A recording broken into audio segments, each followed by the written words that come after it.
Hello everyone, welcome back to my YouTube channel.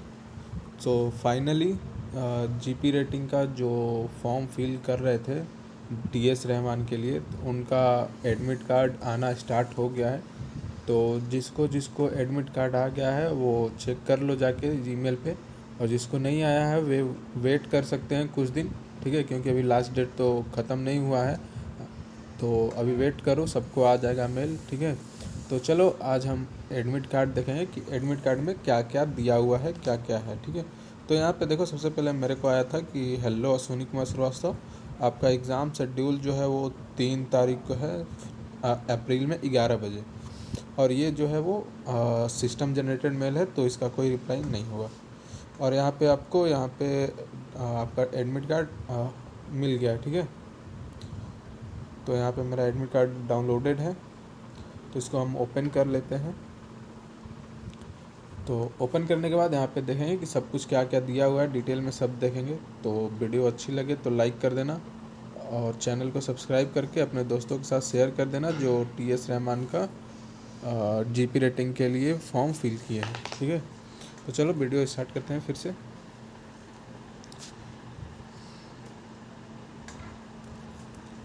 तो यहाँ पे सबसे पहले आपको sir Mohammad Yusuf seaman welfare foundation TS Rahman का एंट्रेंस एग्ज़ाम एडमिट कार्ड यहाँ पे देखने को मिल जाएगा। ठीक है, यहाँ पे आपका फ़ोटो है, जाहिर सी बात है यहाँ पे फ़ोटो मेरा लगा हुआ है, जो ये मैं स्कूल टाइम पे था तब का है, मतलब 2 साल पहले का है ये। ठीक है, तो और अब यहाँ पे देखो कोर्स अप्लाई किए थे जीपी रेटिंग के लिए, हॉल टिकट नंबर यहाँ पे दिया हुआ है, और एग्ज़ाम कब है 3 अप्रैल को। ठीक है, कितने बजे, 11 बजे। और यहाँ पे एग्ज़ामिनेशन सेंटर भी दिया हुआ है टीएस रहमान। ठीक है, नाहवा तालुका पनवेल महाराष्ट्र का ये दिया हुआ है, जो कि यहाँ पे जाना नहीं है, इन्होंने मेंशन किया हुआ है कि किसी बच्चे को यहाँ पे आना नहीं है। ठीक है, और यहाँ पे देखो, यहाँ पे आपका name, candidate name, father name and mother name भी मेंशन है। ठीक है, फिर उसके बाद ऊपर करते हैं यहाँ पे, क्योंकि ये सबसे मतलब है नहीं, क्योंकि ये हमें जाना वहाँ पे है नहीं, फिज़िकली विज़िट करना नहीं है, तो ठीक है। इसके बाद ऊपर करेंगे, यहाँ पे लिखा हुआ है कि dear students, greeting from TS Rahman. ठीक है, we are going to conduct online entrance test on 3 April 2025 at 11 AM।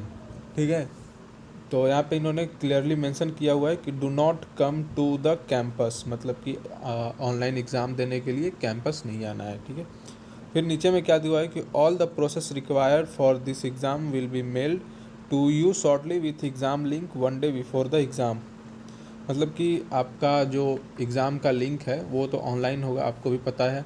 तो इसका ऑनलाइन के लिए मेल लिंक जो है वो आपको एग्ज़ाम के एक दिन पहले मेल कर दिया जाएगा। ठीक है, और जो भी डिटेल होगी एग्ज़ाम से रिलेटेड वो आपको मेल करते रहेंगे। ठीक है, तो यहाँ पे लिखा है कि the online software program is AI artificial intelligence based and has AI protecting if anybody tries to give exam through unfair means it will raise the flag to us remotely on your computer or stop your exam anyone away। ठीक है, मतलब कि अगर ये जो है वो exam जो है वो आपका एआई बेस पे है, अगर कोई भी आपको ये एआई को अनफेयर लगेगा तो ये आपका एग्ज़ाम जो है वो वहीं पे ख़त्म हो जाएगा। ठीक है, नीचे में इन्होंने मेंशन किया है, यहाँ पे देखो, थोड़ा जूम कर देता हूँ इसको।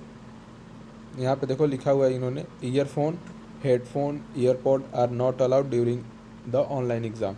You will receive the exam link from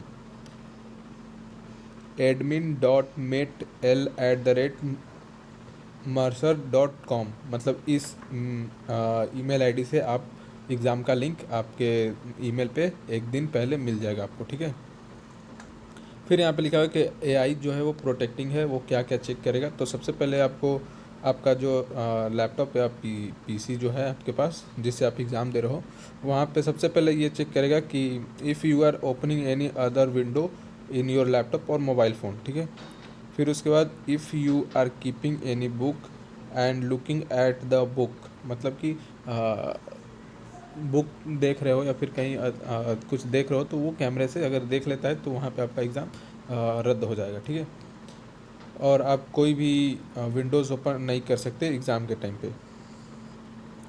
फिर लिखा हुआ है कि if somebody is promoting you for answer microphone will detect, look away from window और talk to other during examination will be disqualify from the exam.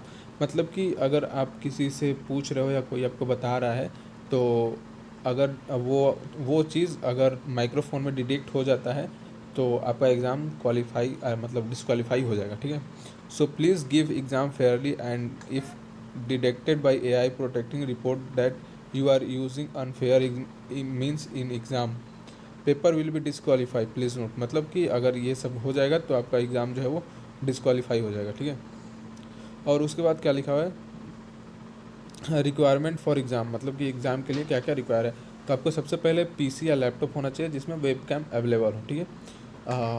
आपके पास अगर laptop है और उसका कैमरा अगर चलता ही नहीं है तो आप अलग से वेब कैम अटैच कर सकते हो उसमें, ठीक है। फिर उसके बाद ये एग्ज़ाम फ़ोन पे नहीं होगा, ठीक है, तो ये भी ध्यान रख।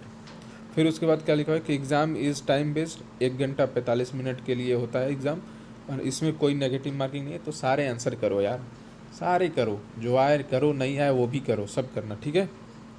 फिर उसके बाद क्या लिखा हुआ है कि if for technical reason exam can not be conducted then we will inform you in advance before entrance exam. मतलब कि अगर आपका एग्ज़ाम अगर डिले होता है कोई टेक्निकल इशू से तो आपको वो इन्फॉर्म कर देंगे, ठीक है।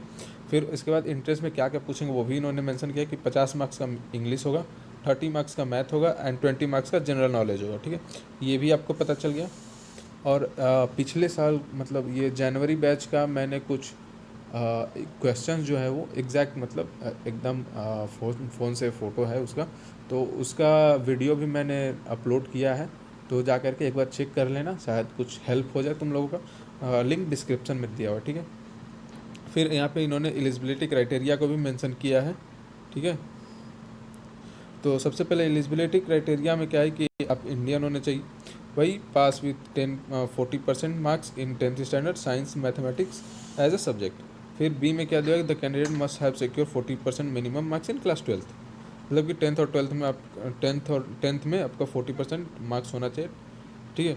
और यहाँ पे ITI वाला का भी दिया है कि पास 2 year ITI from government approved institute, minimum 50% aggregate marks in final year, ठीक है। और बी में दिया कि the candidate must have secure minimum 40% marks in 10th और 12th, मतलब जो भी है 10th का, ठीक है। तो ये समझ में आ गया ITI वालों का, और एलिजिबिलिटी क्राइटेरिया भी समझ में आ गया होगा। तो यहाँ पे नोट में क्या दिया है कि the candidate must have pass 10th standard from और रिकॉग्नाइज बोर्ड, ठीक है, ये हम बहुत पहले से सुनते आ रहे हैं, देखते आ रहे हैं, ठीक है। फिर नीचे में क्या है, प्राइवेट पार्ट टाइम और डिस्टेंस लर्निंग और करस्पॉन्ड कोर्स और any combination of this will be not considered. मतलब कि आप ये नॉट अटेंडिंग या फिर प्राइवेट जो भी होता है यार, ये सब अगर हो, मतलब ऑनलाइन पास हुए हो तो ये सब नहीं होगा, ठीक है। एज यहाँ पे एज लिमिट भी दिया हुआ है, मैं देख लो कि age not more than 25 year और नॉट भी लेस देन 17.5 ईयर, ठीक है। और date of commencement of training, ठीक है, 5 year age relaxation for SC ST, 2 year for female candidate, 3 year OBC NCL वालों के लिए, ठीक है। OBC में भी 2 कैटेगरी हो गई है, ठीक है, तो ये NCL वालों के लिए, और 2 ईयर जो है वो होल्डिंग डिग्री सर्टिफिकेट, ठीक है। तो एज क्राइटेरिया भी आपको इसी में पता चल गया। फिजिकल में देखो, एज पर मर्चेंट शिपिंग मतलब medical shipping rule 2000 and merchant shipping medical examination amendment rule 2016 as per DG approve doctor, मतलब कि DG अप्रूव डॉक्टर जो भी अगर फिजिकल में सही कर देता है, ठीक है। और यहाँ पे जो मेडिकल का बात है, तो मेडिकल में वही कुछ ज़्यादा नहीं, सिकनेस नहीं होना चाहिए, आई साइट आपका प्रॉपर होना चाहिए, कलर ब्लाइंडनेस नहीं होना चाहिए, BMI एकदम सही होना चाहिए, यही सब होगा, ठीक है। फिर नीचे में क्या दिया हुआ है कि course fees once paid will not be refunded और transfer to any other course and no communication will be intermediate in this regard. मतलब कि अगर आप कोर्स का फीस एक बार पे कर देते हो तो वो ना तो ट्रांसफ़र होगा ना तो रिफंडेबल होगा, ठीक है। इस टॉपिक पे ही बेकार है, ठीक है, ऐसा उन्होंने बोला है। और best of luck for exam. तो बस आज के लिए यही था इसमें एडमिट कार्ड में। तो आई होप ये सब आपको समझ में आ गया होगा, ठीक है। तो चैनल को सब्सक्राइब करो, अगर वीडियो अच्छी लगे, इन्फॉर्मेटिव लगे तो लाइक कर देना। Thank you so much.